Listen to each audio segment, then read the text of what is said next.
अव्यक्त मुरली से आध्यात्मिक रत्नों के द्वारा स्वयं को सर्व आत्माओं के आधार मूर्त, उद्धार मूर्त और पूर्वज ब्राह्मण सो देवता समझ जिम्मेवारी लेने वाली सभी आत्माओं का आज के सत्र में बहुत बहुत स्वागत है, स्वागत है, स्वागत है। तो सबसे पहले तो धन्यवाद। आज बहुत ही अच्छा सॉन्ग, डेली ही बहुत सुटेबल और अच्छा सॉन्ग प्ले करते हैं सविता बहन जी, लेकिन आज तो बहुत अच्छा सॉन्ग प्ले किया, इसके लिए बहुत बहुत धन्यवाद। तो एक माहौल भी बनता है ना, जब मुरली से स्वयं ही गीत के द्वारा जैसे कनेक्शन पहले से ही हो जाता है कि आज की मुरली में बाबा क्या बता रहे हैं, तो सॉन्ग से सीधा हम मुरली पर आ जाते हैं। तो एक कनेक्टिविटी पहले से ही जैसे बनी हुई रहती है, तो इजी जाता है।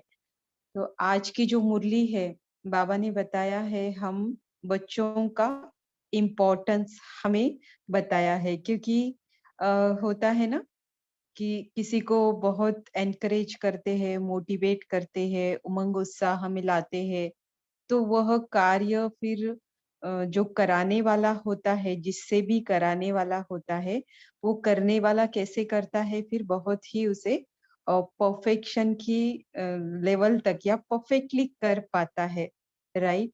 तो बाबा भी ऐसी ही भिन्न भिन्न स्मृतियों से, पर बाबा का ये है कि जो है, मना इसमें सारा ट्रुथ का ही रहता है, ऐसी कोई बनी बनाई या बनावटी बात के द्वारा बाबा हमें मोटिवेट, एनकरेज या उमंग उत्साह हमें नहीं लाते हैं, बल्कि हम बच्चों ने जो कर्तव्य किए हैं या श्रीमत पर चलकर जो कर्तव्य करने के लायक हम बने थे कल्प पहले, उसकी स्मृति दिलाते हैं, ताकि हम फिर से वह कर्तव्य इस कल्प में भी करें, और करना ही है।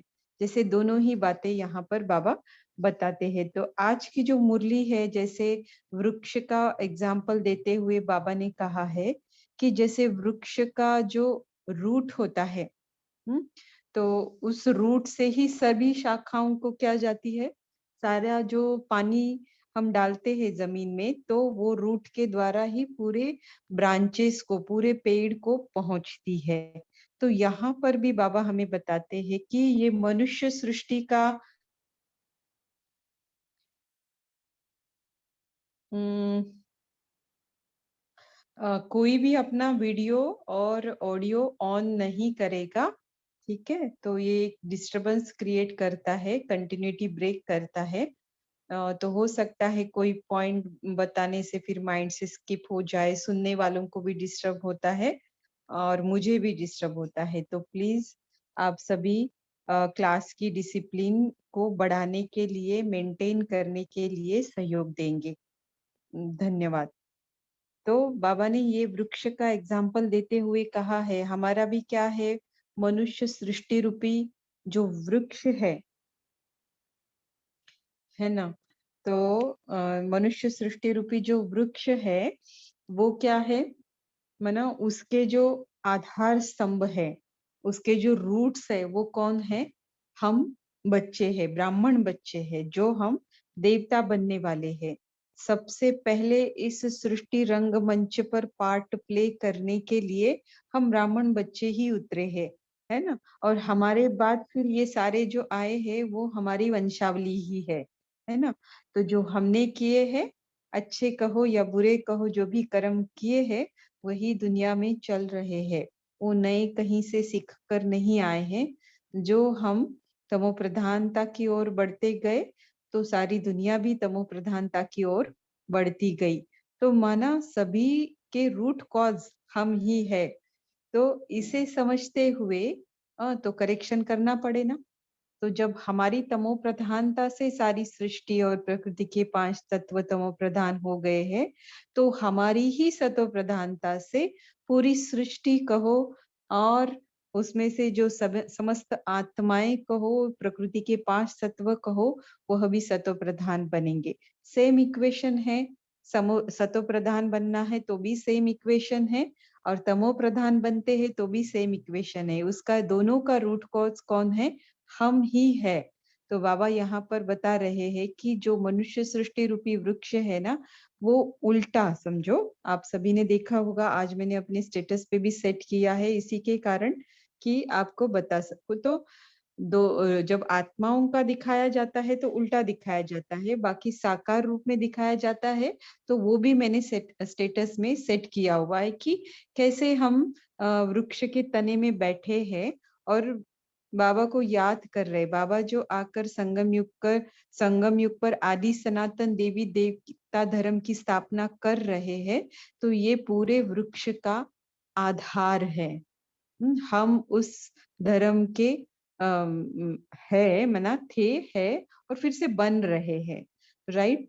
तो यह धर्म ही मना हम ब्राह्मण बच्चे ही कैसे पूरे मनुष्य सृष्टि रूपी वृक्ष का कैसे है आधार है, उद्धार करने वाले हैं। और सबसे पहले आते हैं ना, तो हम पूर्वज भी है, ब्राह्मण सो देवता भी है।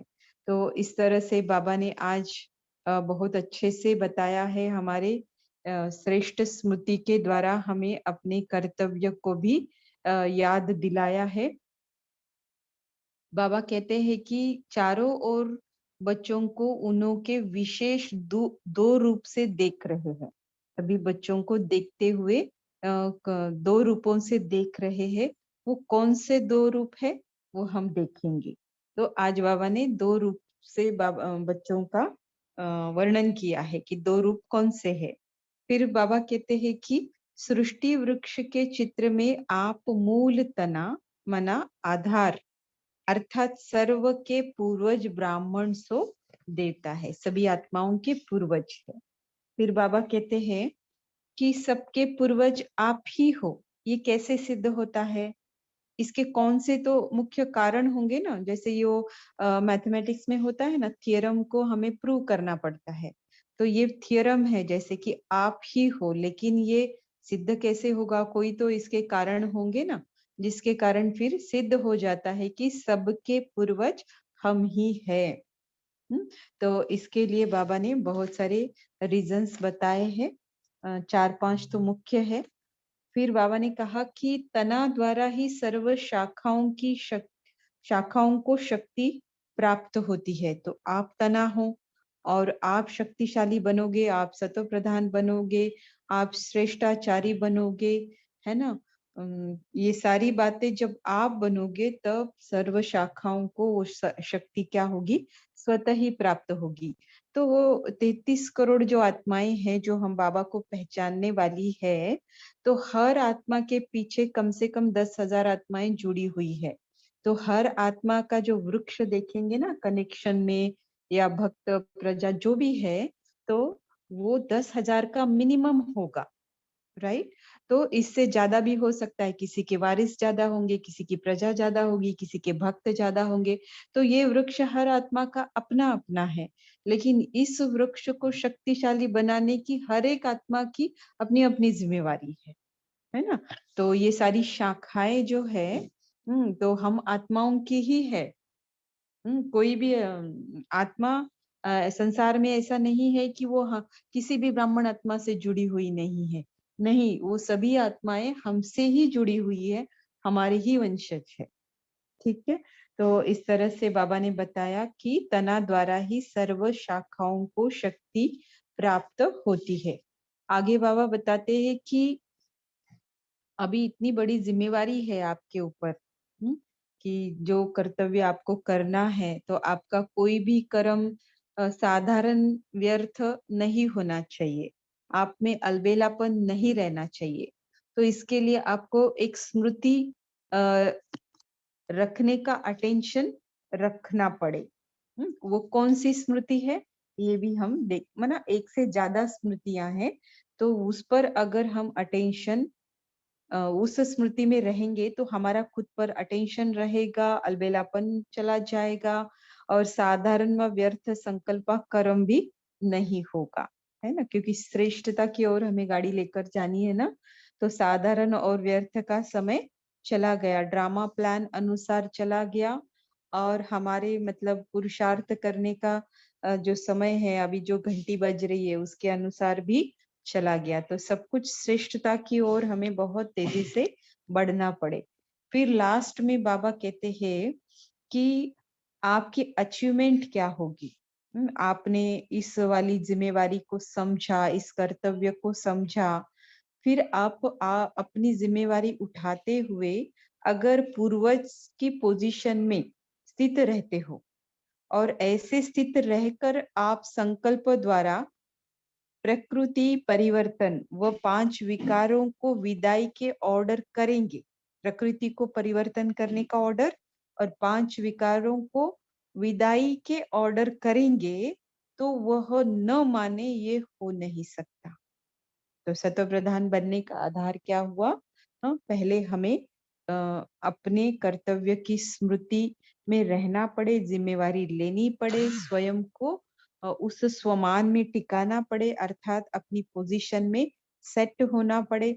और फिर ऐसे जब हो जाएंगे, तो आप ऑर्डर करेंगे प्रकृति के 5 तत्वों को और 5 विकारों को कि 5 विकारों को विदाई का ऑर्डर करेंगे और प्रकृति को परिवर्तन का ऑर्डर करेंगे, है ना?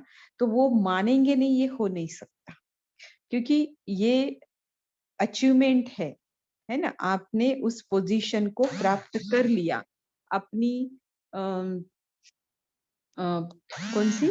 पूर्वजपन की, आधार मूर्त, उद्धार मूर्त हूँ की इस पोज़ीशन को आपने सेट कर लिया, इस पोज़ीशन पर आप सेट हो गए, तो आपके संकल्प द्वारा जो जो भी आप ऑर्डर करेंगे, तो ये वो स्टेज है, हर संकल्प मतलब बहुत कम संकल्प निर्माण होंगे और ज़्यादातर ज़्यादा सिद्ध होने वाले होंगे, राइट? तो इस तरह से बाबा कहते हैं कि आपके संकल्प द्वारा ही प्रकृति का परिवर्तन होगा और 5 विकार भी विदाई ले सकते हैं, मना लेते हैं, है ना? तो संकल्प जैसे कल बताया था ना, ऊपर मना सभी का जो आधार है, जो हम ऊपर सीढ़ी चढ़ते हैं, सतो प्रधान बनते हैं, स्वराज्य अधिकारी बनते हैं, परमात्म संग का अनुभव करते हैं, है ना? 3 लोक की यात्रा करते हैं, 84 जन्मों की कहानी को समझते हैं, स्वयं के स्वरूप की स्मृति को टिकते हुए उसे अनुभव करते हैं। इन सब को प्राप्त करने का, अनुभव करने का साधन है संकल्प। और कोई शस्त्र-अस्त्र नहीं है हमारे पास, है ना? एक संकल्प ही है जिसके आधार पर इतना बड़ा परिवर्तन होने जा रहा है और इसी से होगा और कोई संसार में माध्यम है ही नहीं। इसीलिए बाबा हमें इस पर इतना अटेंशन दिलाते हैं, क्योंकि संकल्पों के ही वाइब्रेशन से ही तो परिवर्तन होता है। वाइब्रेशन कैसे निकलेंगे? संकल्प से ही निकलेंगे। इसीलिए संकल्प बहुत क्रुशियल फैक्टर है। जितना हम और आत्मिक स्वरूप में टिकेंगे, ये अपने आप से प्यूरिफाई हो जाएंगे। और दोनों भी है वाइस वर्सा। इन संकल्पों को प्यूरिफाई करते रहने से हमारी आत्मिक स्थिति जल्दी से जल्दी सेट होती जाएगी, अनुभव होती जाएगी, है ना? तो स्वमान की प्रैक्टिस भी है। तो उसमें से आज स्वमान बाबा ने बहुत अच्छे दिए हैं कि तुम आधार मूर्त हो, उद्धार मूर्त हो, पूर्वज हो। तो ये एक रिस्पॉन्सिबल मना रिस्पॉन्सिबिलिटी की याद दिलाने वाले स्वमान है सारे, है ना? तो इसकी स्मृति मना इस स्वमान का अभ्यास करने से सच में ये अचीवमेंट होगा और अलबेलापन समाप्त हो जाएगा। बस सिर्फ अटेंशन रखने की आवश्यकता है। आज की मुरली का टाइटल है सर्व आत्माओं के आधार मूर्त, उद्धार मूर्त और पूर्वज ब्राह्मण सो देता है। सदा अपने पूर्वज की पोजीशन में स्थित रहने वाले सर्व के आधार मूर्त आत्माओं प्रति अव्यक्त बाप दादा बोले। मुरली की डेट है 2nd of June 1977। तो अभी जून की मुरलियां चालू हो गई। बाप दादा चारों ओर के बच्चों को उन्हों के विशेष 2 रूपों से देख रहे हैं। वह कौन से 2 रूप है? बाप दादा चारों ओर के बच्चों को उन्हों के विशेष दो रूपों से देख रहे हैं। वो दो रूप कौन से हैं जानते हो? वह दो रूप है, एक तो सर्व के पूर्वज और दूसरा सर्व के पूजनीय। पूर्वज और पूजनीय, पूजन के साथ साथ गायन योग्य तो है ही। हम्म, जिनका पूजन होता है उनका गायन होगा ही, लेकिन जिन जो गायन योग्य होते हैं उनका पूजन हो ये नहीं होता है। राइट, तो पूजन में गायन और पूजन दोनों समाया है, लेकिन सिर्फ गायन योग्य माना 33 करोड़ में से लास्ट वाली जो आत्माएं हैं 33 करोड़वी, जैसे उनका सिर्फ गायन होगा, पूजन नहीं होगा। ऐसे अपने दोनों रूपों की स्मृति रहती है कि हम ही सर्व धर्म स्थापक व सर्व धर्म की आत्माओं के पूर्वज है। तो बाबा ने दो रूपों को बताते हुए क्या कहा कि आपके दोनों रूपों की स्मृति आपको रहती है। फिर बाबा कहते जो सबसे पूर्वज होंगे ना, तो 33 करोड़ में से जो लास्ट वाली आत्माएं होगी, लास्ट वाली आत्मा होगी, और जो सतयुग के आदि में जो आने वाली आत्मा होगी, तो ये ज्यादा पूर्वज हो गई ना सतयुग के आदि में आने वाली आत्मा, एज कंपेयर टू त्रेता के एंड में आने वाली। तो इसीलिए पूर्वज और पूजनीय वो आत्माएं होंगी, है ना। और फिर बाकी कम कम कम, ये तो लॉजिकल है, जितना आप इसके ऊपर अपना दिमाग लगा सकते हो ऑटोमेटिक क्लिक होता जाएगा, क्योंकि मूल्य में ऑलरेडी सब कुछ बाबा बताते रहते हैं। बस अध्ययन करने से और गहराई और क्लैरिटी और गहराई इसकी तरफ हमारा जर्नी जाता है, जिसके कारण सारे क्वेश्चन क्या होते हैं, जैसे हमेशा के लिए उन क्वेश्चंस को जैसे का क्या क्यों कुछ भी नहीं लगता है ना, सेटिस्फाइड फील करेंगे, है ना। तो भाभी कहते हैं, सृष्टि वृक्ष के चित्र में आप मूल तना अर्थात या आधार अर्थात सर्व के पूर्वज ब्राह्मण सो देता है। ब्राह्मण सो देता अर्थात आदि सनातन धर्म की आत्माएं बीज अर्थात बाप द्वारा डायरेक्ट तना के रूप में है। सृष्टि वृक्ष के चित्र में भी आपका स्थान कहाँ है? मूल स्थान है ना। तो सारे वृक्ष की जो मजबूती है वो किस पर होती है? रूट्स के आधार पर ही होती है ना। वो जितना डीपली गए हैं और जितना उन्होंने कस के जमीन को पकड़ा हुआ है, उतना वो वृक्ष खड़ा रहता है, कितने भी आंधी तूफान आए उस पर कोई असर नहीं होता है। राइट। तो बाबा कहते हैं कि ऐसे वृक्ष के चित्र में भी आपका स्थान कहाँ है? मूल स्थान है ना। जो मूल तना जिस द्वारा ही सर्व धर्म रूपी शाखाएं उत्पन्न हुई है, मूल आधार अर्थात सर्व के पूर्वज ब्राह्मण सो देता है। ऐसे पूर्वज अर्थात आदि देव द्वारा आदि रचना हो, है ना। आदि देव कौन है? ब्रह्मा बाबा। और उनके द्वारा पूर्वज, देखो बताया ना, यहाँ पर थोड़ा सोचेंगे तो तुरंत जवाब जैसे आ ही जाता है। ऐसे पूर्वज, पूर्वज और पूजनीय कहा ना बाबा ने, तो पूर्वज कौन है कि आदि देव द्वारा आदि रचना जो है, हर एक को अपने पूर्वज का रिगार्ड और स्नेह, हर कर्म का स्नेह क्या है? रहता है ना। सॉरी, यहाँ पर थोड़ा हर एक को अपने पूर्वज का रिगार्ड और स्नेह रहता है ना। तो बाबा ने आगे बताया ही है, हर कर्म का आधार, कुल की मर्यादाओं का आधार, रीति रस्म का आधार पूर्वज होते हैं। तो बाबा का बनने के पहले ये होता है ना, जिस भी घर में हम रहते हैं तो उस घर घर की या उस कुल की जो मर्यादाएं कुछ होती है, वो कहाँ से फॉलो की जाती है? जो पूर्वज करते हैं, फिर उनके बच्चे करके हमारे तक वो पहुंच जाता है। बहुत सारी परंपराएं ऐसी चलती रहती है। तो हर एक रीति रस्म का जो हम कर रहे घर घर में जो की जाती है, तो उसका आधार कौन होते हैं? पूर्वज होते हैं। तो सर्व आत्माओं के आधार मूर्त और उद्धार आप पूर्वज हो। ऐसे अपने श्रेष्ठ स्वमान में स्थित रहते हो। हम्म तो बाबा ने स्वमान की स्मृति दिलाई, स्वमान बताए। पहले तो बताया कि आपके दो रूप है, एक पूर्वज और पूजनीय। तो इन दो रूपों की स्मृति दिलाई। हम्म तो फिर बाबा अभी कहते हैं कि आप आधार मूर्त और उद्धार मूर्त पूर्वज हो। तो ये स्वमान, श्रेष्ठ स्वमान हमें स्थित रहने के लिए बाबा ने दिए। फिर बाबा कहते हैं, मना बताते हैं, सबके पूर्वज आप ही हो। ये कैसे सिद्ध होता है, कौन से मुख्य कारण हैं जिनके द्वारा ये बताया जा सकता है कि आप ही हो पूर्वज। पूर्वज का स्वमान होने के कारण पूर्वजों के स्थान का भी स्वमान है। किसी भी धर्म वाले न जानते हुए भी भारत भूमि अर्थात पूर्वजों के स्थान को महत्व की नजर से देखते हैं। पहली बात ये बताई।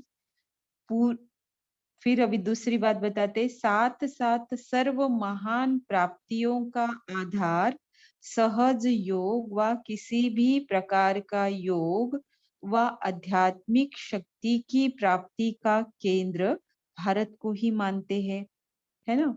हमें फॉरेन कंट्री का आकर्षण है, लेकिन उन लोगों को सभी को भारत का है, क्योंकि यहाँ पर सारी प्राचीन बातें उनको लगती है, और है भी ना कहीं उनके दिमाग में। अभी अंतिम समय जो सारी क्लैरिटी सभी आत्माओं को मिलेगी, उस अवस्था में जो शरीर छोड़ेगी, तो आत्मा में वो स्मृतियां तो है ना। तो कि सबसे प्राचीन माना अविनाशी खंड एक भारत ही रहता है ना, बाकी तो सारे खत्म हो जाते हैं। तो सर्व महान प्राप्तियों का आधार भी सहज प्राचीन योग भी यहाँ का ही मशहूर है। और या फिर किसी भी प्रकार का योग व आध्यात्मिक शक्ति की प्राप्ति का केंद्र भारत को ही मानते हैं, पूरा विश्व यही मानता है। फिर तीसरा रीजन बताया, भारत के यादगार गीता शास्त्र को भी सर्व शास्त्रों के श्रेष्ठ स्वमान का शास्त्र मानते हैं। सर्व शास्त्रमयी शिरोमणि गीता, क्योंकि उसमें भगवान के महावाक्यों को कॉपी किया है, और बाकी शास्त्रों ने इस शास्त्र को कॉपी किया। कॉपी मतलब अपने अपने बुद्धि के अनुसार फिर अलग अलग धर्म वालों ने शास्त्र बनाए हैं, लेकिन उन सभी का ओरिजिन गीता है, और गीता का ओरिजिन मतलब मुरलियां हैं, है ना। ये हमारे ट्रू वर्शन है गीता के, है ना। अभी चौथा रीजन बताया कि साइंस और साइलेंस दोनों को प्रेरणा देने वाले भी क्या करते हैं, गीता शास्त्र को मानते हैं, है ना। तो ये चार मुख्य कारण हैं जिसके कारण ये सिद्ध हो जाता है कि आप ही हो, क्योंकि पूर्वजों का स्थान ही है ना भारत। तो भारत में रहने वाले पूर्वज ही होंगे, है ना। तो ये लॉजिकल बात है, मतलब सोचेंगे हम तो हमें वो सेटिस्फाइड आंसर अपने आप से आएगा निकल के। अपने पूर्वजों का चित्र और चरित्र देखने और सुनने की मन में इच्छा उत्पन्न होती है ना। तो ये लौकिक में भी बात हम देखते हैं कि कैसे थे परदादा परदादी, नाना नानी और नाना नानी के भी मना उस समय कैसा कहाँ वो रहते थे, कैसी उनकी जीवन शैली थी, उस वक्त दुनिया कैसी थी, ये सब कुछ देखने सुनने की मन में इच्छा उत्पन्न होती है ना। लेकिन अभी ये भारत के बारे में बाबा ने कहा है कि पूर्वज जो हम आत्माएं हैं, उनके चित्र और चरित्र देखने और सुनने की उन लोगों के मन में इच्छा उत्पन्न होती है, लेकिन क्या होता है, पूरी पहचान न होने के कारण, स्मृति न होने के कारण, इच्छा होते हुए भी धर्म और देश की भिन्नता होने के कारण इतने समीप नहीं आ पाते हैं। लगता जरूर है लेकिन आ नहीं पाते हैं। इन सब बातों का कारण उन सबके पूर्वज आप हो। हम्म, तो इस तरह से बाबा ने चार पांच बातें बताई। जैसे लौकिक रीति में भी अपने पूर्वजों की भूमि अर्थात स्थान से, चित्रों से, वस्तुओं से बहुत स्नेह होता है, ऐसे ही जाने अनजाने भारत की पुरानी वस्तुओं और पुराने चित्रों का मूल्य और धर्म वालों को अब तक भी है। हुँ, तो आए दिन न्यूज़ में भी आता रहता है ना, ये पुराना चित्र, ये पुरानी मूर्ति या पुराना सब कुछ, कितना उसका मतलब लोगों की नज़र में उसकी वैल्यू बहुत होती है। पुराना पूर्वज, पुराना पूर्वज। तो बाबा कहते हैं सबसे पुराने तो पुरानी आत्माएँ तो हम बाबा के बच्चे ही है ना? और पूर्वज भी है। तो इस तरह से हमारे प्रति उनको सब कुछ लगता है, लेकिन पूरी पहचान नहीं है ना? समय के अनुसार अभी होने वाली है, लेकिन अभी तो नहीं है ना? तो अभी बाबा बताते हैं कि तना द्वारा ही सर्व शाखाओं को शक्ति प्राप्त होती है। ऐसे निमित्त बने हुए पूर्वज आत्माएं सदा यह महामंत्र याद रखते हैं कि जो इस समय अपना संकल्प अर्थात मनसा वाचा और कर्मणा द्वारा कर्म व संकल्प चलता है, वह सर्व आत्माओं तक पहुंचता है। हम्म, तना द्वारा ही सर्व शाखाओं को शक्ति की प्राप्ति होती है। ऐसे उस वृक्ष में भी यही बात होती है ना कि तना द्वारा ही उस वृक्ष के सभी शाखाओं को जीवन शक्ति पानी से जो भी अ, प्राप्त होना है, फूड तैयार होना, ये सब कुछ होना है ना, तो वो शाखाओं को शक्ति की जो प्राप्ति होती है तना द्वारा ही होती है।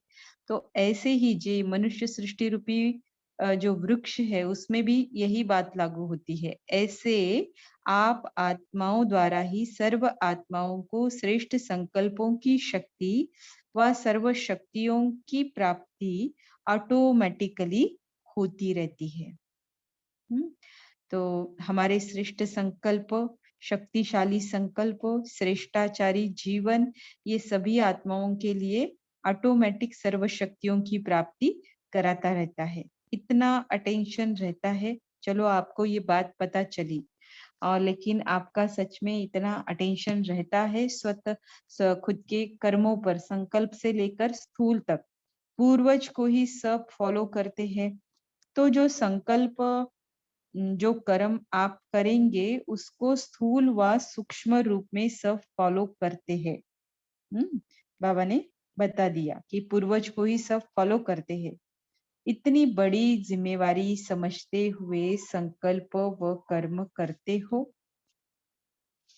पहले धीरे धीरे हमें बताया, फिर स्वमान दिया, है ना? फिर वो स्वमान कैसे प्रूव होता है, इसके कुछ कारण बताए, है ना? ऐसे ही नहीं मानेंगे ना, बहुत बुद्धि भी फाइन होती जाती है, तो ऐसे ही नहीं मानेंगे ना। तो बाबा इसके प्रूव करने के लिए जैसे जो ऑलरेडी सिद्धांत है, जो ऑलरेडी बातें मान्यता है, वो मान्यता का कारण आप ही हो, ये हमें बाबा बताते हैं। फिर हमारा इम्पोर्टेंस, कर्तव्य, जिम्मेवारी, ऐसी स्टेप बाय स्टेप बाबा हमें बताए कि कैसे आप तना हो और आपसे ही शक्तियों की प्राप्ति पूरे वृक्ष को शाखाओं को होनी है। अभी बाबा बताते कि पूछते हैं कौन सी स्मृति रहने से सदा स्वतः ही अटेंशन रहेगा, अलबेलापन नहीं रहेगा, साधारण व व्यर्थ संकल्प व कर्म नहीं होगा। आप पूर्वज आत्माओं के आधार से सृष्टि का समय और स्थिति का आधार है। हम्म? आप आत्माओं के आधार से ही सृष्टि का समय और स्थिति का आधार है। 84 जन्मों की सीढ़ी देखो, सामने लाओ।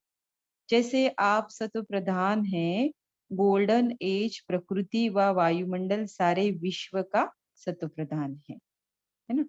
तो 84 जन्मों की सीढ़ी में बताया जो भी वर्णन किया है, तो वो उसका बेस क्या है कि आत्मा की स्थिति इस समय कैसी रहती है ना?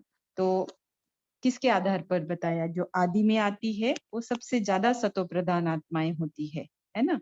तो जैसे ही सृष्टि रंगमंच पर आती है तो हर आत्मा की स्थिति सतो प्रधान ही रहती है, लेकिन जो शुरू में भी आए तो उसकी सतो प्रधानता बाकी समय में आने वाली सतो प्रधानता से ज्यादा होती है ना?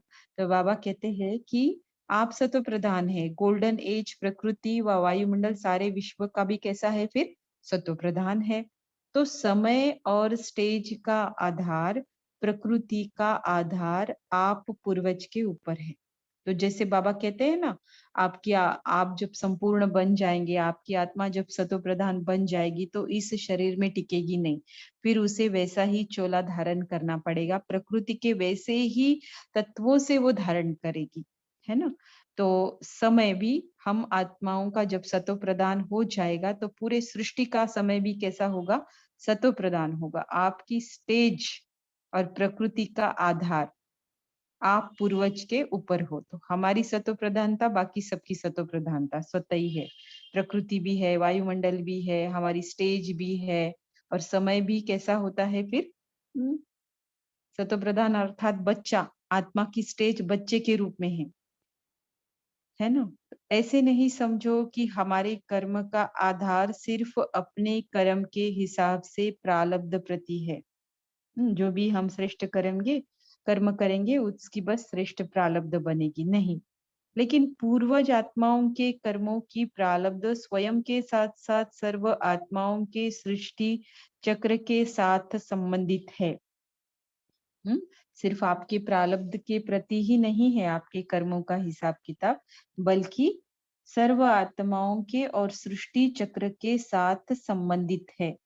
ऐसे महान आत्माएं हो, ऐसी स्मृति में रहने से सदा स्वतः ही अटेंशन रहेगा, किसी भी प्रकार का अलबेलापन नहीं आएगा, साधारण व व्यर्थ संकल्प व कर्म नहीं होगा, है ना। तो सिर्फ मुझे अपनी ही प्रारब्ध नहीं बनानी है, बल्कि मेरे प्रारब्ध के साथ कई आत्माओं की प्रारब्ध भी जुड़ी है, और सृष्टि चक्र के साथ भी वह संबंधित है, वायुमंडल के साथ भी संबंधित है, सारी बातें सभी आत्माओं के साथ में संबंधित है ना। तो ये स्मृति रहने से फिर हमारी अटेंशन रहेगा, अलबेलापन जाएगा, व्यर्थ संकल्प, साधारण संकल्प नहीं होंगे, श्रेष्ठ ही होंगे। अभी बाबा बताते हैं कि आपको ये स्मृति रहती है, आपने अटेंशन दे देकर वो पोजीशन पर आप सेट हो गए हैं, मतलब पूर्वजपन की। तो क्या होगा, आप अगर पूर्वज की पोजीशन से संकल्प द्वारा प्रकृति प्रकृति को परिवर्तन होने की व 5 विकारों को विदाई के ऑर्डर करेंगे, तो वह न माने वो हो नहीं सकता। तो इसीलिए बाबा कहते हैं सब कुछ परिवर्तन करने के लिए निमित्त आप ही हो, आपको ही करना है। सदा इस श्रेष्ठ पोजीशन में रहो, आपकी पोजीशन के आगे माया नमस्कार करेगी। आत्मिक स्थिति में रहना मतलब क्या है, प्रकृति के 5 तत्वों का आधार ही नहीं लेते ना हम। शरीर के द्वारा जो इतने विकर्मों का बोझा, वो भी नष्ट भस्म, उसकी स्मृति नहीं, उसको भूल गए हम, शरीर को ही भूल गए, जिसके कारण इतना बोझा हमने चढ़ा लिया। तो फिर माया कहाँ से आएगी, वो नहीं आएगी। और प्रकृति के 5 तत्व का आधार भी हम अभी आधार लेते हैं ना, बाबा आधार नहीं लेते हैं। गर्भ से जन्म नहीं लेते हैं, लेकिन हम आत्माएं आधार लेती है ना। अब उसका आधार ही हम छोड़ देंगे तो वो क्या करेगी, परिवर्तित हो जाएगी। जब हम शरीर समझते थे तो वो तमो प्रधान बनती गई, जब हम आत्मा समझते हैं तो उसको भी जो चाहिए, अच्छा तो सबको चाहिए ना, 5 तत्वों को भी बाबा के वाइब्रेशंस चाहिए, हम आत्माओं के शुद्ध संकल्प के वाइब्रेशंस चाहिए, लेकिन उसे कभी मिले थे ना, तो इसके लिए हमसे ही उसको चाहिए, तो हम ही है उसे भी देने वाले।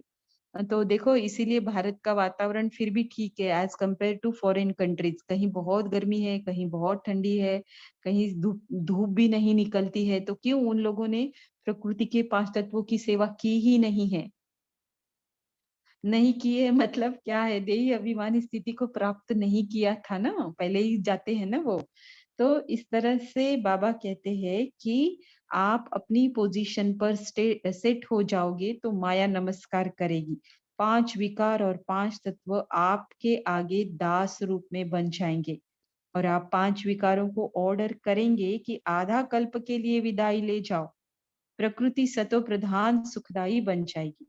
अगर पूर्वज की पोजीशन से संकल्प द्वारा ऑर्डर करेंगे तो वह न माने, ये हो नहीं सकता। अर्थात प्रकृति परिवर्तन में न आए, वो 5 विकार विदाई न ले, ये हो नहीं सकता। समझा। ऐसा श्रेष्ठ स्वमान बाप चारों ओर के महावीर बच्चों को दे रहे हैं। नंबरवार तो सब है ही, अच्छा। ऐसे सर्व के आधार मूर्त माया और प्रकृति के भी बंधनों से मुक्त सदा अधिकारी, सदा अपने पूर्वज की पोजीशन में स्थित रहने वाले, अपने हर संकल्प और कर्म द्वारा सर्व आत्माओं को श्रेष्ठ और शक्तिशाली बनाने के निमित्त समझने वाले, ऐसे मास्टर रचिता, मास्टर सर्वशक्तिवान नॉलेजफुल आत्माओं को बाप दादा का याद प्यार और नमस्ते। हम रूहानी बच्चों की रूहानी मात पिता बाप दादा को याद प्यार और नमस्ते। तो सारी जो आत्माएं हैं, हम आत्माओं के बच्चे हैं, है ना। और जैसे ही कुछ वो गलत भी करते हैं या ठीक व्यवहार नहीं करते हैं, तो बाबा किसे समझाएंगे? उनको समझाएंगे कि हमको समझाएंगे? हम भी क्या करते हैं, दो बच्चे हैं, एक बड़ा है एक छोटा है, छोटा गलती करता है तो भी हम समझाते किसको है? बड़े को ही समझाते कि तू समझदार है, तू बड़ा है, तो तू ऐसा मत कर, तू वैसा मत कर, राइट? तो सारी दुनिया से बड़ी आत्माएं हम ही है ना, तो इसीलिए बाबा हमको ही समझाते हैं, राइट? बाबा कहते हैं आप सुधर जाओ, तो वो ऑटोमेटिकली वो भी सुधर ही जाएंगे, फिर आप लोगों को पेपर बन के नहीं आएंगे। वैसे तो पेपर बन के कोई नहीं आता है, हमारे ही स्वभाव संस्कार आते हैं। अभी बाबा ने फिर निर्मल शांता दादी जी से कुछ कहा है, फिर दीदी जी से भी कुछ कहा है कि कैसे साइलेंस की शक्ति से ही साइंस निकली है। फिर पार्टियों से बात करते हुए बाबा ने कहा सेवा का जो संबंध है वो नशा और निश्चय से कैसे है ये बताया। लौकिक ड्यूटी को निभाते हुए कैसे करते हैं, तो यह भी ड्यूटी ही है, लेकिन उस ड्यूटी की पगार वो सरकार देती है, लेकिन यहाँ पर अगर ठीक काम नहीं करते निकाल देते या तनख्वाह कट करते हैं, लेकिन यहाँ पर तो प्राप्ति की तनख्वाह ड्रामा अनुसार स्वतः ही कट हो जाती है, और वो उसका परिणाम क्या होता है फिर? खुशी कम हो जाती, शक्ति कम हो जाती, है ना। तो ये ड्रामा अनुसार प्राप्ति की तनख्वाह कट होना है, तो कितना अच्छे शब्दों में बाबा समझाते हैं ना, और इतना भंडार है युक्तियों का। तो फिर हर मुरली में अलग, इतनी मुरलियां इतने सालों से चल रही है और हर मुरली में अलग नवीनता। इसलिए ना कभी कभी मुझे लगता है कि कुछ नवीनता ना करे, लेकिन हम सिर्फ अभ्यास को ही गहराई में लेकर जाए ना, बहुत इन्वॉल्व होकर पढ़े ना, तो ये अपने आप में एक नवीनता ढूंढ लेगा। अपना अभ्यास, अपना अध्ययन, अपना इन्वॉल्वमेंट, अपना इंटरेस्ट खुद ब खुद नवीनता हमें महसूस कराएगा, राइट। अब देखते हैं निर्मल शांता दादी जी से। स्वयं को पूर्वज समझती हो? अभी विदेश में भी जो निमित्त दादी गई है, लेकिन किस लिए गई है?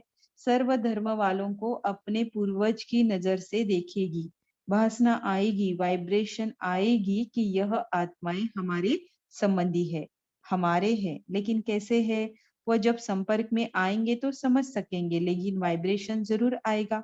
हर स्थान पर ऊंची नजर से, उच्च आत्माओं की भावना से, वाइब्रेशन द्वारा, दृष्टि द्वारा कुछ प्राप्त हो जाए, इस भावना से देखेंगे और देख भी रहे हैं, जैसे बादलों के बीच छुपा हुआ चांद आकर्षित कर रहा है। ऐसे बहुत श्रेष्ठ वस्तु व श्रेष्ठ व्यक्ति है, ऐसे अनुभव करेंगे, लेकिन नॉलेज न होने के कारण बादलों के बीच में अभी अनुभव करेंगे। बादलों के बीच थोड़ी किरणें, थोड़ी शीतलता नजर आएगी और आकर्षण होंगे स्पष्ट पाने लिए। तो पूर्वजों की प्रत्यक्षता की सेवा अर्थ निमित्त बन रहे हैं, कोई साकार में कोई आकार में, लेकिन सदा एक दो के सहयोगी है, ऐसा है ना। आप सभी भी स्वयं को सहयोगी समझते हो ना।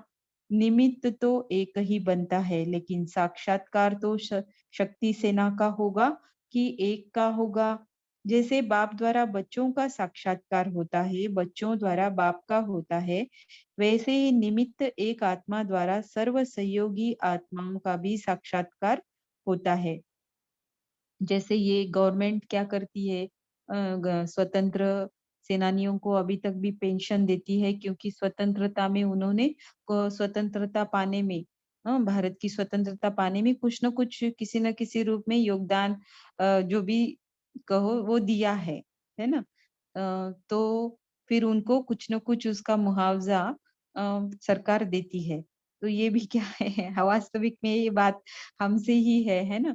हमने अपने आप को स्वतंत्र बनाकर फिर औरों को स्वतंत्र स्वतंत्र बना, पहले तो इस देह की स्मृति से स्वतंत्र, है ना? तो यह रूहानी गवर्नमेंट भी हमें उसका मुआवजा देगी। कब बताएगी ये? लास्ट में जब रिजल्ट डिक्लेयर होगा ना, इस आत्मा ने इतना इतना मेरे कार्य में सहयोग दिया, तो यह बेहद की गवर्नमेंट, रूहानी गवर्नमेंट भी उसका मुआवजा हम सभी को देगी। तो कितना लेना है ये आपको डिसाइड करना है, बाबा नहीं डिसाइड करेगा, राइट? तो अ, अगर सब वहां चले जाए तो बाकी यहाँ देखने किसको आएंगे? सुनेंगे और सुनेंगे और सुनेंगे और भी ऐसे है तो आकर्षण होगी। सब चीज एक बारी थोड़ी दिखाई जाती है। सौदागर भी होता है तो सब चीज एक ही बार बाहर निकाल देता है क्या? एक एक बात का महत्व रखते हुए फिर उसको आगे करते हैं। ड्रामा अनुसार हर रत्न की वैल्यू अलग अलग समय और अलग अलग स्टेज पर प्रत्यक्ष होती है। इसलिए चारों ओर यादगार मंदिर बने हुए हैं। सिर्फ एक स्थान पर है क्या? फिर तो एक ही स्थान पर सबका मंदिर बन जाए। लेकिन देखो ये लास्ट समय की सारी बातें, लेकिन हर रत्न का हर स्थान भिन्न भिन्न सेवा के महत्व का है। इसलिए चारों ओर मंदिर है, चारों ओर यादगार है ना? गांव में भी यादगार होगा, ऐसा कोई नहीं होगा जहां आप पूर्वजों का यादगार न हो। है कोई ऐसा गांव? है ना? पूरे भारत में तो नहीं होगा, चाहे कितनी भी भिन्नता हो बाकी बातों में, लेकिन स्टेट में ऐसा कोई भी स्टेट में कोई भी ऐसा गांव नहीं होगा।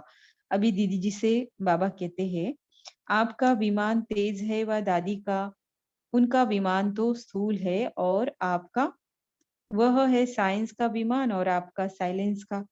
साइंस का रचता है साइलेंस, साइलेंस की शक्ति से ही साइंस निकली है। रचता तो पावरफुल होता है ना? जैसे निमित्त बनी हुई साथी विशेष इस समय किस स्थिति में स्थित है? साक्षात्कार व वरदानी मूर्त महादानी मूर्त है। जो भी खजाने हैं उनको महादानी मूर्त बाप से शक्ति लेते सहज स्वयं की शक्ति द्वारा सर्व को संकल्प द्वारा वाइब्रेशन द्वारा लाइट माइट का अनुभव कराना यह वरदान है। स्क्रॉल करिए, है ना? आगे चली गई मैं। सॉरी, नहीं नहीं नहीं, सॉरी दीदी, मेरा नेट फेल हो गया था ना, इसीलिए मैंने इसमें स्क्रॉल नहीं हुआ। तो अभी आप कहाँ हैं? मैंने हाँ चेंज दादी, कर दिया। दादी दादी जी। जी से। हाँ ठीक है। आगे चलिए। हाँ, दो चार लाइन ही हुई है, ज्यादा नहीं। अब बोल चलिए और। दीजिए। हाँ हाँ चलिए और।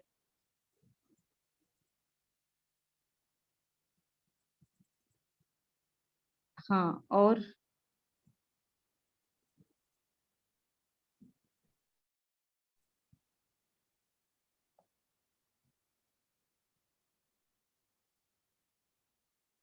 और नीचे। हाँ, तो जैसे निमित्त एक रत्न बना, ऐसे और भी रत्न बनेंगे विशेष। बस विशेष इस सेवा का कंगन बांधना चाहिए, तब ही सर्विस का नया मोड़ प्रैक्टिकल में दिखाई देगा।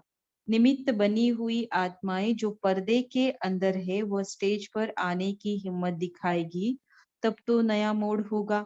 सारा समय पूर्वज की पोजीशन पर स्थित हो, स्वयं को तना समझ सर्व शाखाओं को शक्तियों का जल दो, नहीं तो सूखी पड़ी हुई है उन्हों को फिर से ताजा बनाओ। अच्छा, अभी पार्टियों से हर हर एक स्वयं को विश्व कल्याणकारी समझते हुए हर संकल्प और कर्म द्वारा विश्व का कल्याण हो, ऐसे संकल्प व कर्म करते हो। जब हर संकल्प श्रेष्ठ होगा तब ही स्वयं का और विश्व का कल्याण होगा।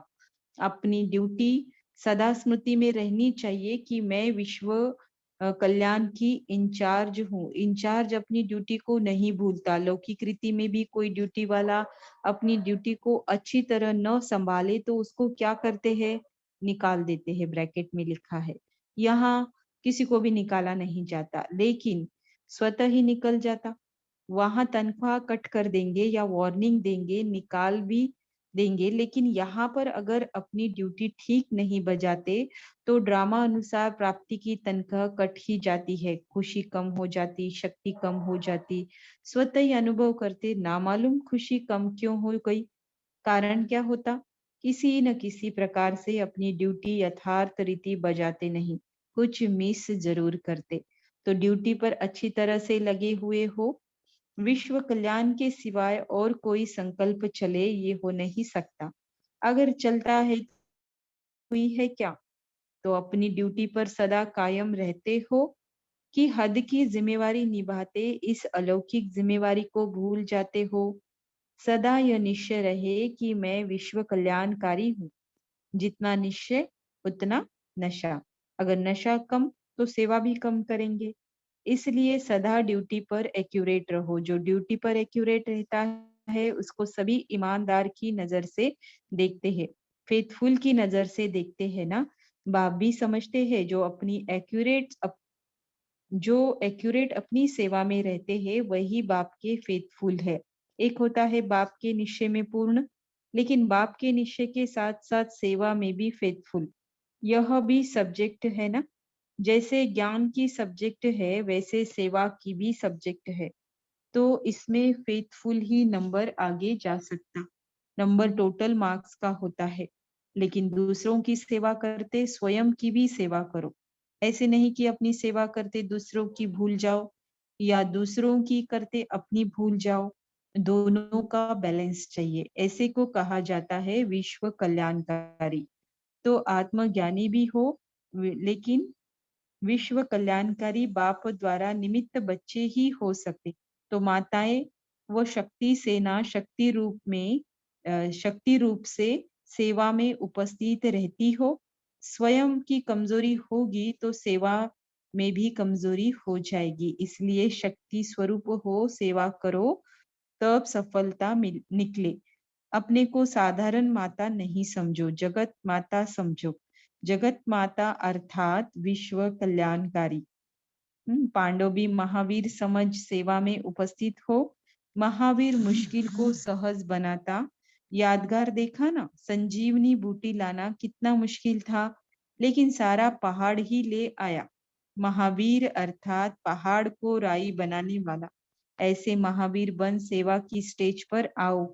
जैसी स्टेज होगी वैसा रिस्पॉन्ड मिलेगा। एक्टर जब कोई एक्ट करता तो अगर स्टेज अच्छी होगी तो एक्ट की भी वैल्यू होगी। काम बल कितना करो, लेकिन कौन सी स्टेज पावरफुल है कि सिर्फ एक्ट करते रहते। स्टेज पर स्थित रहते हर एक्ट करो, फिर देखो कितनी सफलता मिलती। मधुबन वासी से निर्विघ्न होना, अखंड योगी हो। योग कब खंडन तो नहीं होता।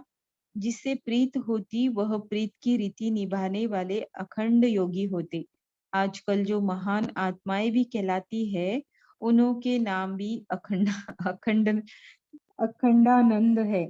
लेकिन सब में अखंड स्वरूप तो आप हो ना। आनंद में भी अखंड, सुख में भी अखंड, सब में अखंड हो।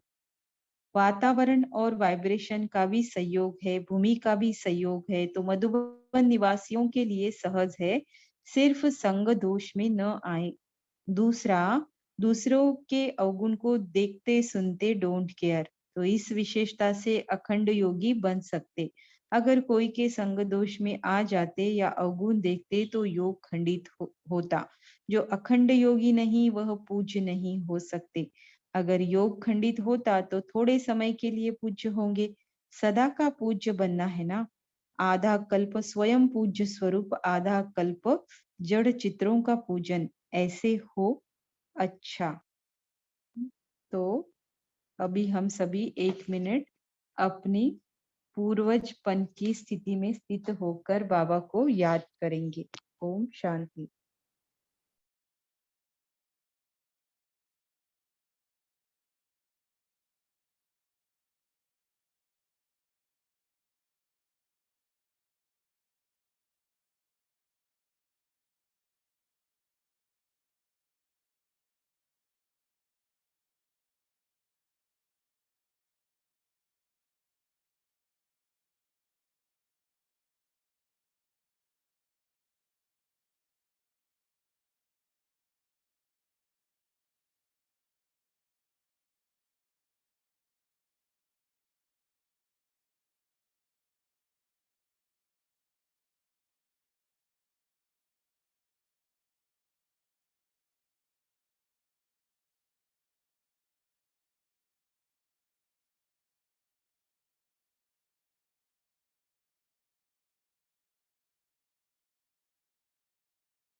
है ना। तो भारतवासियों की महिमा, भारत की जो महिमा है हमारी वजह से, और हमारी जो महिमा है भारत की वजह से है ना। तो इस तरह से भारत ही अविनाशी खंड है, मतलब कभी भी वो पूरी तरह से समाप्त नहीं होता है। हाँ, थोड़े रहते हैं और फिर यहीं से सृष्टि चक्र का जो आरंभ काल है वो यहीं से स्टार्ट होता है और यहीं से खत्म भी होता है। खत्म माना थोड़े से रहते हैं, जैसे वो खेती वाला करता है ना कि अगले साल के लिए जो धान्य उसे चाहिए रहता है ना। तो वो थोड़ा सा माना यूटिलाइज करता है, लेकिन थोड़ा सा बचा के रखता है ताकि उसे वो बोकर अगले साल का उगा सके, राइट। तो यहाँ पर भी ऐसे ही होता है, कुछ बची कुची आत्माओं के द्वारा फिर से सृष्टि चक्र का जो आरंभ काल की आत्माएं हैं वो जन्म लेगी और थोड़ी सी ही आत्माएं रहेगी और इस तरह से पुनः वृद्धि को पाना स्टार्ट हो जाएगा। तो बाबा ने क्या कहा कि कौन से दो रूप बाबा बच्चों के देख रहे हैं। दीदी ओम शांति। बोलिए। दीदी एक तो सर्व के पूर्वज और दूसरा सर्व के पूजनीय, यानी पूर्वज और पूजनीय, और पूजन के साथ साथ गायन योग्य भी है। हाँ, तो पूर्वज और पूजनीय इन दो रूपों से बाबा सभी आत्माओं को माना बच्चों को देख रहे हैं। फिर बाबा ने क्या कहा कि सृष्टि वृक्ष के चित्र में आपका स्थान कहाँ है। दीदी हमारा स्थान तना में। ओम शांति दीदी। जी दीदी सृष्टि चक्र के वृक्ष में हमारा मूल स्थान तना में बताया बाबा ने। हाँ, जिस द्वारा तो सर धर्म की आत्मा वहां से सारी शाखाएं निकलती है, सभी धर्मों की शाखाएं उत्पन्न होती है। जो मूल आधार है, सर्व के पूर्व जो ब्राह्मण सो देवता बनते। जी, जैसे उस वृक्ष का भी आधार कहाँ होता है, उसके रूट्स में होता है, तने में होता है। तो यहाँ पर भी हम ही है जो मनुष्य सृष्टि रूपी जो वृक्ष है, तो उसका आधार हम ही है। तो रूट में हम सभी को, तने में सभी को दिखाया है ना। फिर बाबा क्या कहते हैं कि आप ही पूर्वज हो। इसके ये सिद्ध होने के जो कारण बाबा ने बताए वो कौन से हैं, एक एक बताएं। हाँ, बोलिए।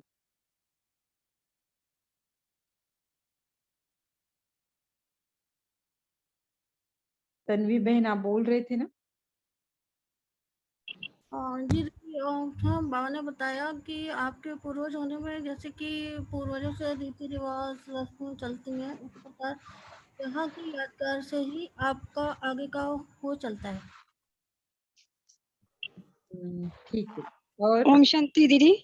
हाँ, दीदी इसमें जैसे बाबा ने कहा कि जो पूर्वज हैं, हर एक को अपने पूर्वज का रिकॉर्ड और स्नेह रहता है कि हर कर्म का आधार और कुल की मर्यादाओं का आधार, रीति रस्म का आधार पूर्वज ही होते हैं।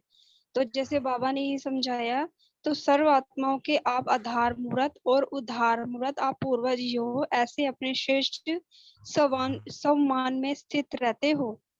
तो पूर्वज का सम्मान होने के कारण पूर्वजों के स्थान का भी सम्मान है। और फिर पूर्वजों का स्थान कौन सा है, भारत भूमि है, राइट। भारत हाँ, जी। और क्या बताया, बहुत अच्छा बताया जितना बताया। ओम और शांति दीदी। ओम शांति। जी, बताइए।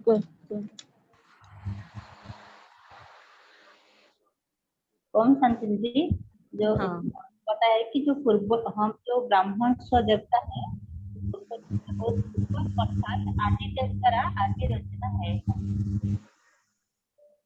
इसलिए आदि देवता आदि रचना जो है वो हम ही है, इसलिए हम ही पूर्वज आत्माएं है। हाँ, ये भी है। और ओम शांति दीदी। बात होती है इंडिया हाँ, की, साथ साथ स्पिरिचुअलिटी की सर्व बात होती है। महान प्राप्तियों का आधार सहज योग व किसी भी प्रकार का योग व आध्यात्मिक शक्ति की प्राप्ति का केंद्र भारत को ही मानते हैं। हाँ ये है, और इसके साथ है भारत के यादगार गीता शास्त्र को भी सर्व शास्त्रों के श्रेष्ठ स्वमान का शास्त्र मानते हैं। इसके साथ साइंस और साइलेंस दोनों को प्रेरणा देने वाले गीता शास्त्र को मानते हैं। तो आपने पूर्वजों का चित्र और चरित्र देखने व सुनने की मन में इच्छा उत्पन्न होती है। तो ये 4 बातें हैं जिससे बाबा कहते हैं तो प्रूफ होता है कि सबके पूर्वज हम ही हैं। जी, है ना। तो सभी को बाबा ने इसके साथ बताया कि पुरानी वस्तु, पुराने चित्र, उन सभी का मूल्य और धर्म वालों को अब तक भी है, और इसी के कारण भारत का मतलब भारत का भी अट्रैक्शन बाहर वालों को है, भारत में रहने वालों को भले नहीं है, लेकिन इन सभी कारणों के कारण पुराना है, प्राचीन है, योग के बारे में है, पुराने चित्र, मूल्य, धर्म, सभी को इन सभी बातों का अट्रैक्शन है। तो यह बात सिद्ध करती है कि हम आत्माएं ही पूर्वज है जो भारत भूमि पर रहते हैं। पूर्वजों के स्थान का भी महत्व होता है ना, तो पूरे विश्व को भारत का महत्व है, भारत के स्थान का। और बाबा ने क्या कहा कि शाखाओं को शक्ति प्राप्त कैसे होती है?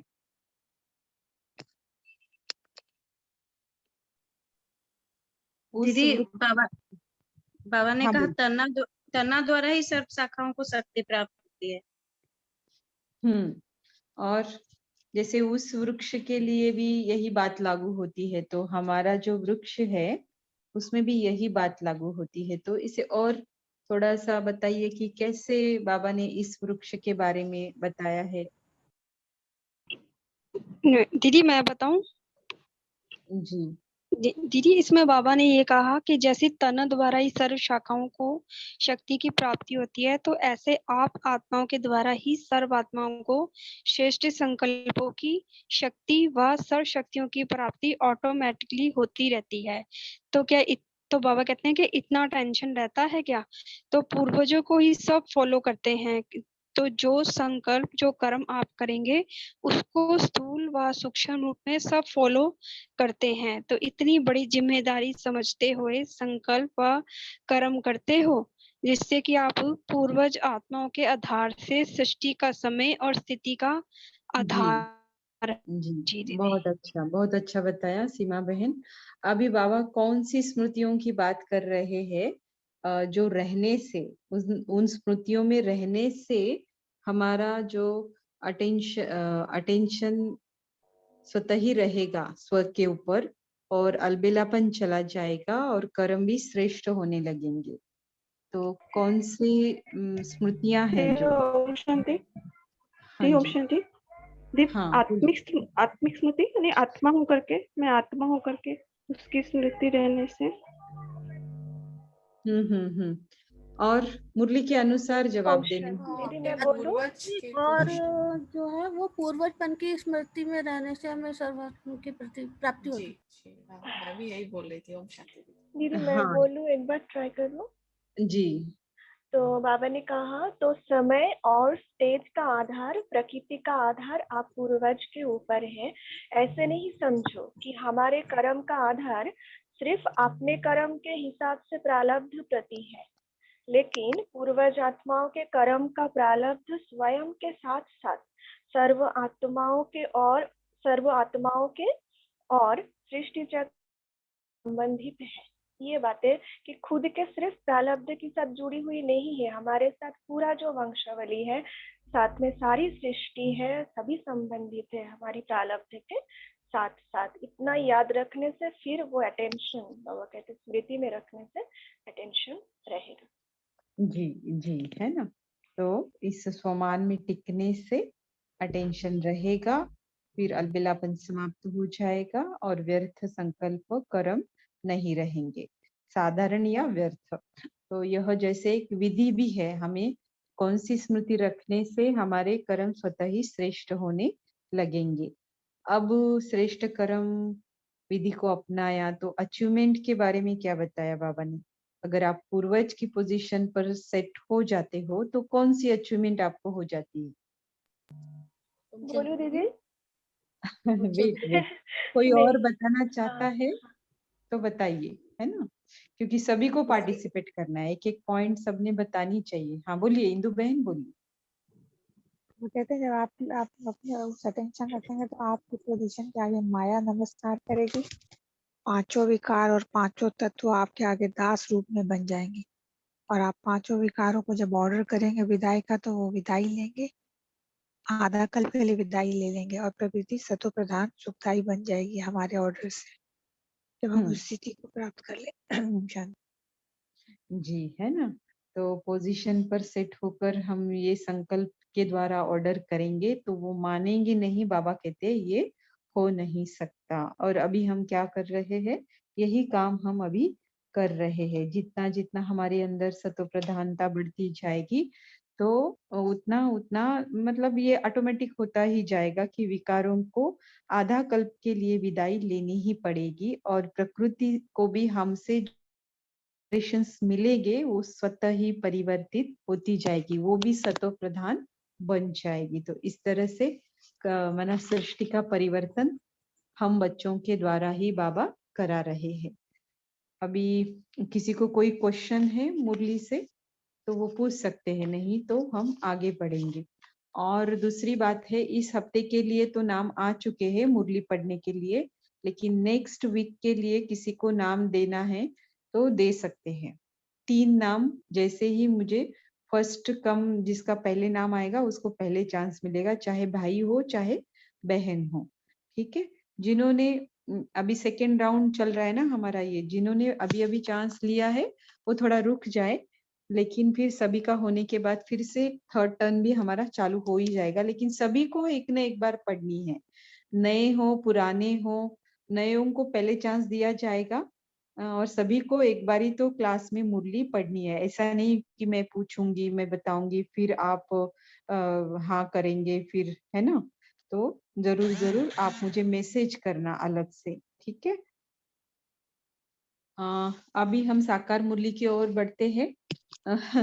साकार मुरली में बाबा ने आज बहुत अच्छी अच्छी बातें कही है, कि कैसे तुमको श्रृंगार के बारे में बाबा ने कही है। तो जो पूर्वज आत्माएं है, आधार मूर्त है, उद्धार मूर्त है, वो कैसे होगी फिर रूहानी श्रृंगार कंप्लीट करने वाली होगी, है ना।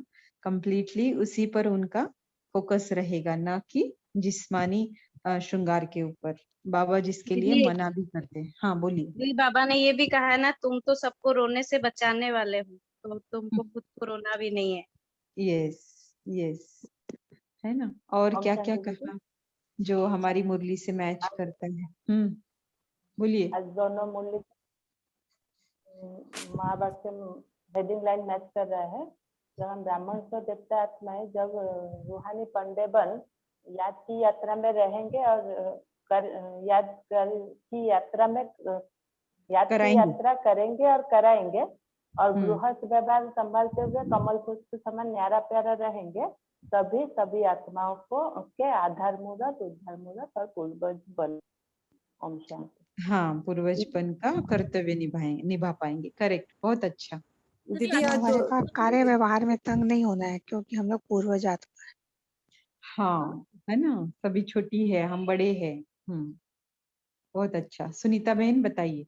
दीदी आज बाबा ने भारत की दोनों मुरलियों में महिमा की है। देवी देवता जो भारत के मालिक थे, अब वही अब जो देवी देवता भारत के मालिक थे अब वो नहीं है। वे कौन थे? वे हम ही पूर्वज थे पहले। करेक्ट, बहुत अच्छा, बहुत अच्छा सुनीता बहन। हाँ, स्लोगन भी मैच करता है। जैसे बाबा ने स्लोगन में कहा था 100% और सेवा के बैलेंस द्वारा बंधन संबंध में बदल जाएगा। तो इसी प्रकार से अव्यक्त मुरली में भी ये वाली बात बाबा ने कही है कि आप ही के पुरुषार्थ के अनुसार प्रकृति भी को जब आप ऑर्डर करोगे और 5 विकार को करोगे तो ऐसा हो नहीं सकता कि वो आपका ऑर्डर ना माने। सही, बहुत अच्छा, बहुत अच्छा। बोलिए कनिका बहन, बोलिए।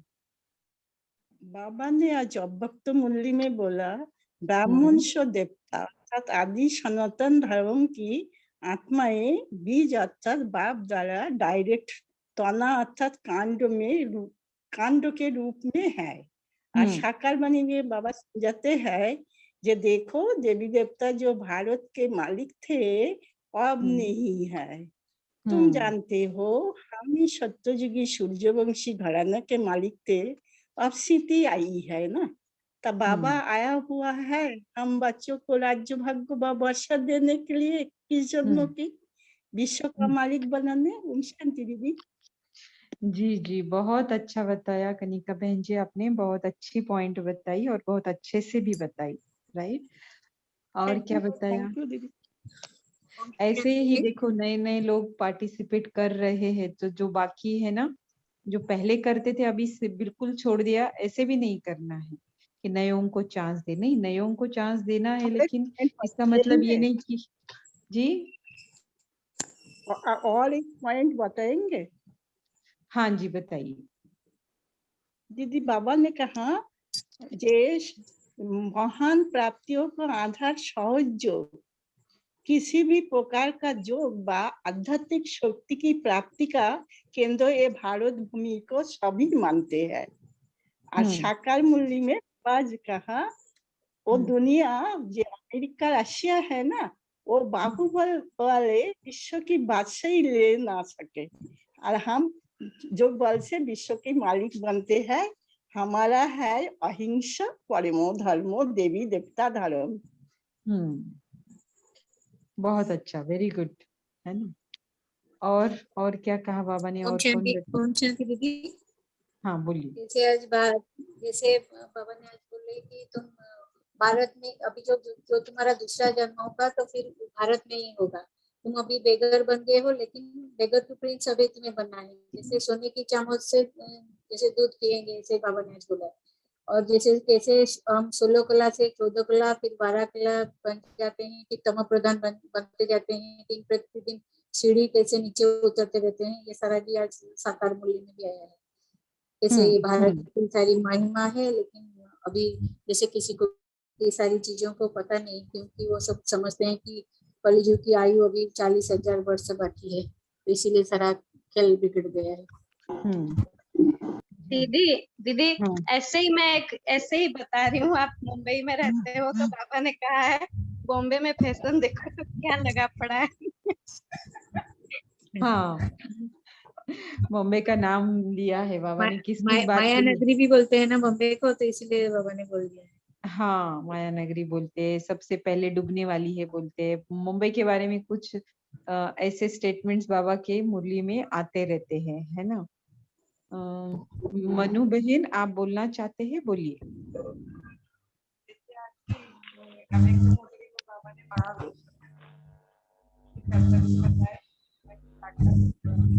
नहीं, आपकी आवाज नहीं सुन पा रहे हम ठीक से। देवस्मिता बहन आप बोलना चाहते हैं?